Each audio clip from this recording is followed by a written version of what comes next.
I strongly support the extension of Australia's federal anti-discrimination law framework to ensure Australians are not discriminated against because of their religious beliefs or activities. Labor is the architect of this framework over decades, which currently prohibits discrimination on the basis of age, disability, race, sex, gender identity, sex characteristics and sexual orientation. It is only right, indeed overdue, that this framework be extended to matters of faith. The city of Greater Dandenong in my electorate, indeed the bulk of my electorate, is the most culturally diverse city in the whole of Australia. People from over 150 countries, over 100 different faith traditions live harmoniously, and the city of Casey is also hugely diverse. I am so proud to be a part of this community and to represent it here.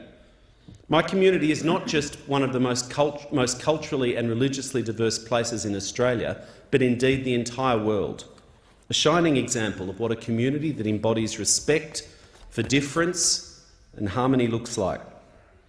So for my community, the question is not whether people should be protected from discrimination on the basis of their faith, it's how we do that by law. So the second point I make is that I wholeheartedly endorse the three principles which guide Labor's consideration of these bills: the International Covenant on Civil and Political Rights, the extension of the federal anti-discrimination law framework, as I just outlined, and that in doing so, the protections which already exist in law, Deputy Speaker, against other forms of discrimination should not be weakened. As the parliamentary inquiries, too, the submissions and the debate have clearly demonstrated the government's bill falls short of these principles. Plus, there is considerable uncertainty as to the constitutionality and the operation of the contentious provisions.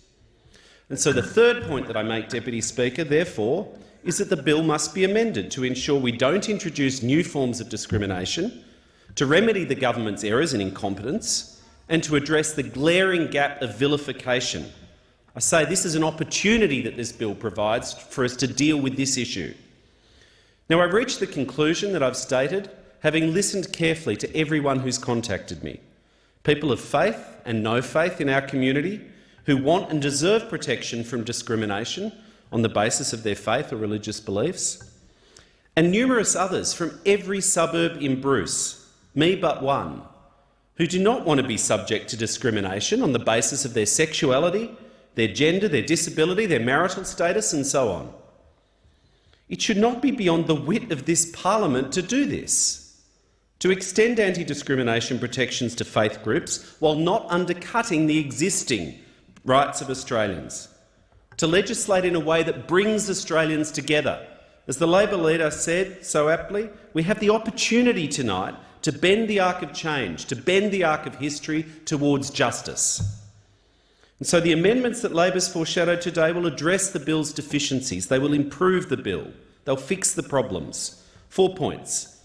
They'll improve the statement of belief provisions to reassure people of faith without discriminating against other Australians and stop the Commonwealth's overreach and overriding of state protections. Secondly, they will protect all kids from discrimination. All kids. All kids. Gay, straight, trans, whoever. All kids deserve our love and protection. Now, overwhelmingly, religious schools do not want to discriminate against kids for being who they are. Other speakers have gone into the stories in their electorates, and I could do the same, but I will spare us the time, particularly of the Catholic schools locally who've embraced, who've loved, who've supported the kids who've come out, helped them reconcile with their families. That's the work of good schools every day in, day out in this country. And Labor's amendment will strengthen this legislation and protect all kids. Thirdly, we'll prohibit discrimination in the provision of aged and disability care services. Like, really, how difficult is that for the government to agree to? The providers are calling for us to do this, yet the Conservatives on the other side can't get their head around it.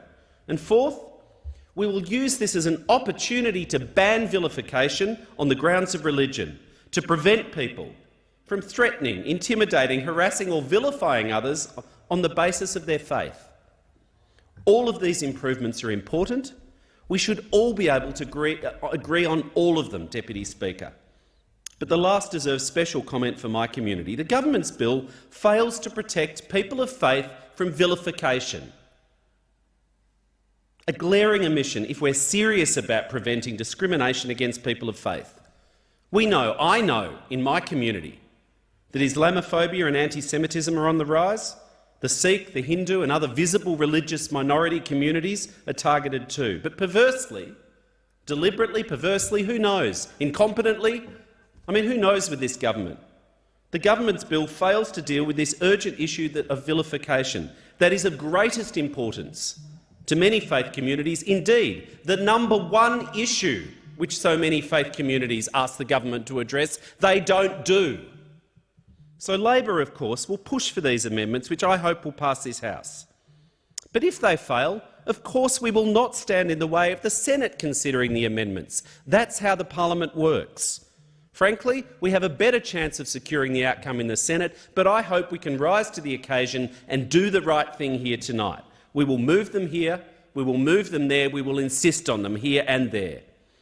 This is the quickest and the proper way to resolve this. This is the best way to secure and strengthen the protections. So that, Deputy Speaker, is my position. And a final reflection in closing. Previous speakers have well outlined the government's failure in action and leadership. In particular, the Prime Minister's lack of grace and leadership, his failure to keep his word and promises that he's made. As the Labor leader said powerfully, this should have been a unifying moment for our nation. This should have been driven by love. That was always Labor's objective. And it should have happened 3 years ago, not in the dying days of this parliament, on borrowed time, with half the parliament given 24 hours notice of what the government's now proposing. The objective of the faith groups I have spoken to is to secure protection from discrimination, a shield, not a sword to discriminate against other Australians. Instead, the government's bill pits one group of Australians against another group of Australians, against the next group of Australians and so on, against each other. Rather than unite the nation, this bill is now dividing the nation. We can and must fix this here. Thank you, Deputy Speaker.